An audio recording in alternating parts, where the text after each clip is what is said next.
వరలక్ష్మి వ్రతం శ్రావణ మాసంలో రెండో శుక్రవారం చేసుకుంటున్నాం. కానీ ఈ సంవత్సరం వరలక్ష్మి వ్రతం శ్రావణ మాసంలో మూడో శుక్రవారం చేసుకోవాలని కొంతమంది అంటున్నారు, రెండో శుక్రవారం చేసుకోవాలని ఇంకొంతమంది అంటున్నారు. ఏది వాస్తవం? ఈ విషయాన్ని మనం పరిశీలిస్తే అసలు వరలక్ష్మి వ్రతం ఎప్పుడు చేసుకోవాలో భవిష్యోత్తర పురాణంలో చెప్పారు. భవిష్యోత్తర పురాణంలో వరలక్ష్మి వ్రతానికి సంబంధించిన చారుమతి వృత్తాంతం అని ఉంది.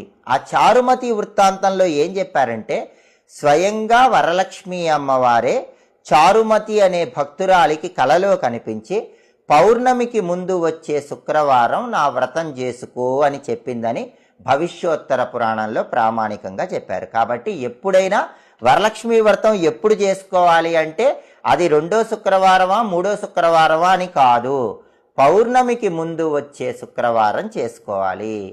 ఈ సంవత్సరం శ్రావణ మాసం శుక్రవారంతో ప్రారంభమైంది.